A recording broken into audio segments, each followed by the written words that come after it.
1월 19일 월요일.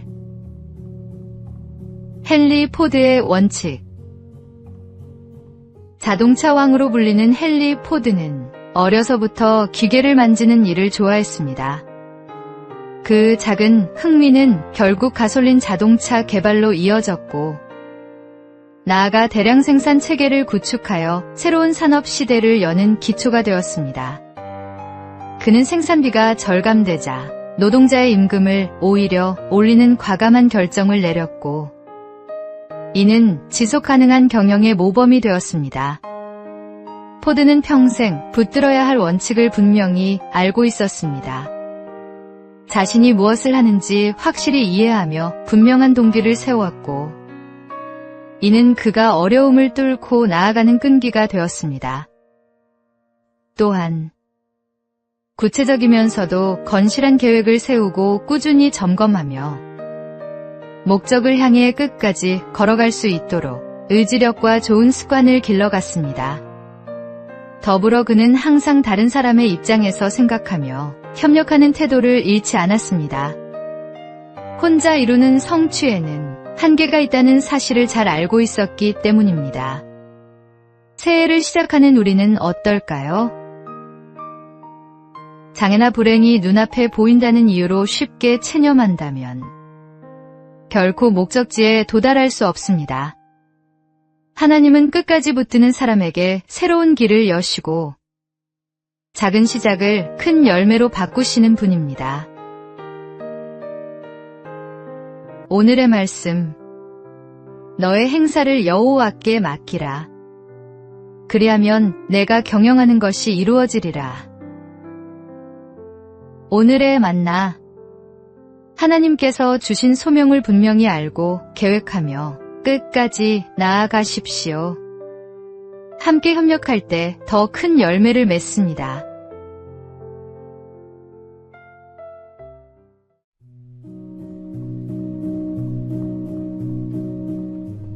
(1월 20일) 화요일. 준비된 자의 선행. 경기도 가평군의 한 식당. 저녁 식사 시간이었습니다.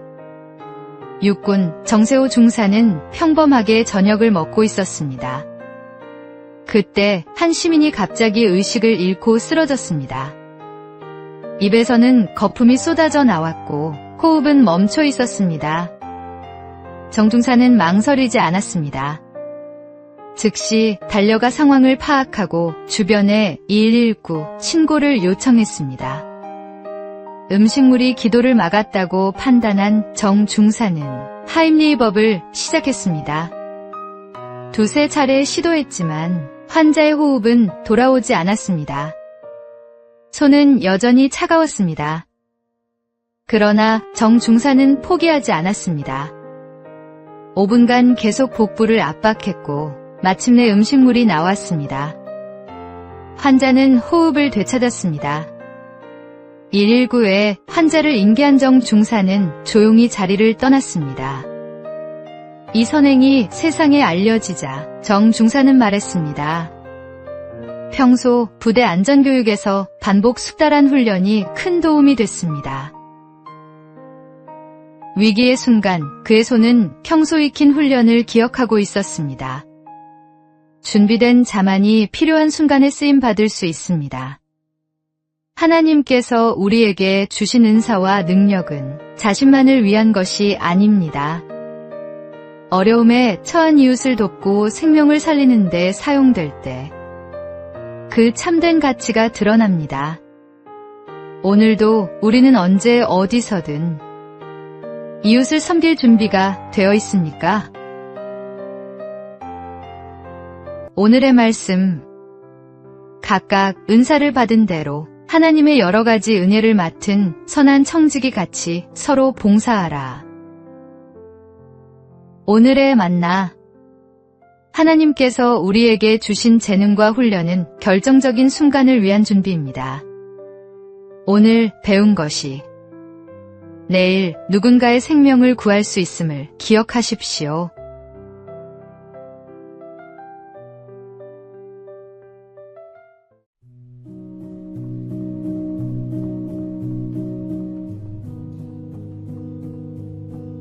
1월 21일 수요일.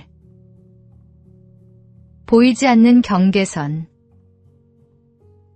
누군가 오래된 어항에서 산금붕어를 넓은 수조로 옮겨 주었다는 이야기가 있습니다. 새 수조는 훨씬 넓고 마음껏 헤엄칠 수 있는 공간이 있었지요.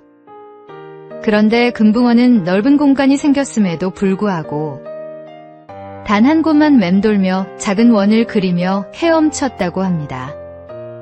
어항에 있을 때 부딪히지 않으려고 익숙해진 그 작은 동선에서 벗어나지 못하는 것이었습니다. 더 이상 벽이 가로막고 있지 않는데도 스스로 만들어 놓은 보이지 않는 경계선을 넘지 못한 것입니다. 사람도 이와 크게 다르지 않습니다. 반복된 실패, 마음의 상처, 좌절의 기억 때문에 더 이상 시도해봐야 소용없다고 생각하는 순간이 찾아옵니다. 사실은 이미 넓어진 길이 있음에도 예전의 한계 안에서만 움직이며 스스로를 가두어 버리곤 합니다. 당신 마음속에도 그런 보이지 않는 선이 있습니까? 그러나 기억해야 합니다. 우리는 하나님께서 주신 가능성과 힘을 가진 존재입니다. 어항 속의 작은 원을 그리던 금붕어처럼 머물 필요가 없습니다. 이미 길은 넓게 열려 있습니다. 당신을 가두던 마음의 선을 지우십시오. 그 너머에는 하나님이 준비하신 더 넓은 삶이 기다리고 있습니다. 오늘의 말씀. 내게 능력 주시는 자 안에서 내가 모든 것을 할 수 있느니라. 오늘의 만나. 과거의 실패가 만든 보이지 않는 한계를 넘어서십시오. 하나님 안에서 우리는 무한한 가능성을 가진 존재입니다.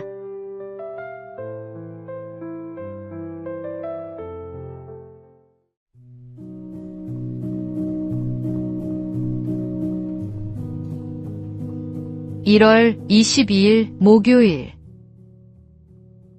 시계의 가치. 한 청년이 사업에 실패하고 고향으로 돌아왔습니다. 특히 사업 자금을 마련하기 위해 팔았던 할아버지의 낡은 시계가 자꾸만 생각났습니다. 그 시계는 할아버지의 하나 남은 유품이었지만 팔 때는 겨우 몇만 원을 받았습니다. 몇 년 후 청년은 작은 회사에 취직해 성실하게 일하며 조금씩 자리를 잡아갔습니다. 어느 날 우연히 골동품 경매장을 지나가다가 진열장에서 눈에 익은 할아버지의 그 시계를 발견했습니다. 놀랍게도 그 시계는 희귀한 빈티지 시계로 경매 예상가가 수천만 원에 달했습니다. 청년은 그제야 깨달았습니다. 자신이 헐값에 팔았던 그 시계가 실은 엄청난 가치를 지니고 있었다는 것을. 하지만 동시에 또 다른 깨달음이 찾아왔습니다.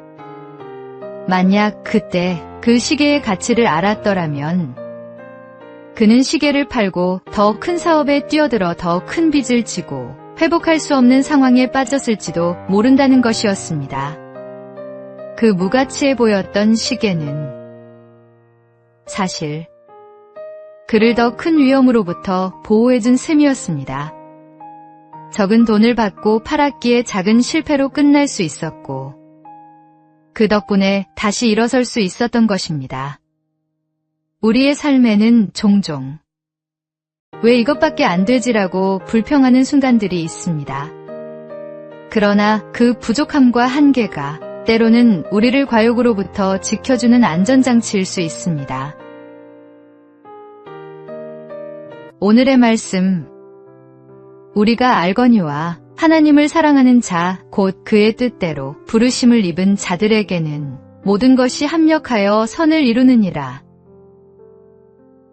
오늘의 만나. 하나님의 섭리는 우리가 이해할 수 없는 방식으로도 우리를 보호하십니다. 모든 것에 감사하십시오.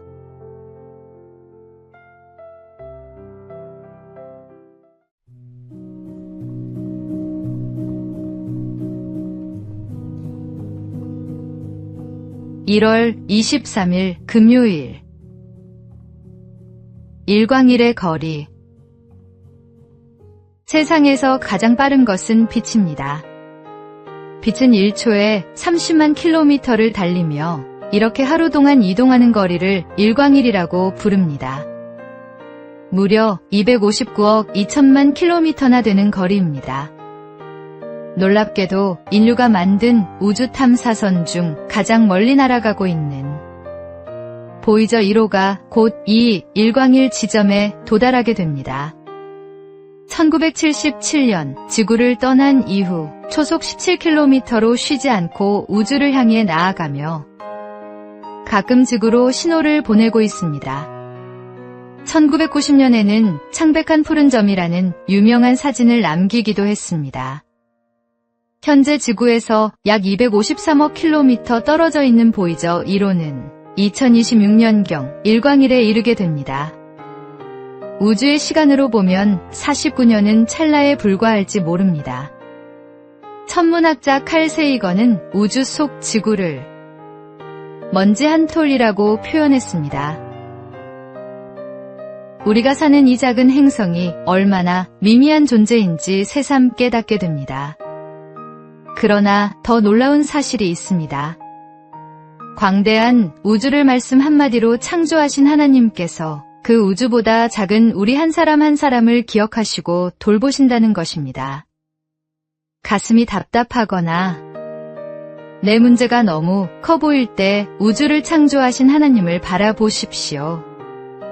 그분의 능력과 사랑 안에서 우리의 삶은 결코 작은 존재가 아닙니다. 오늘의 말씀, 하늘이 하나님의 영광을 선포하고 궁창이 그의 손으로 하신 일을 나타내는도다. 오늘의 만나, 광대한 우주를 창조하신 하나님께서 작은 나를 기억하시고 사랑하십니다. 이 놀라운 사실에 감사하십시오.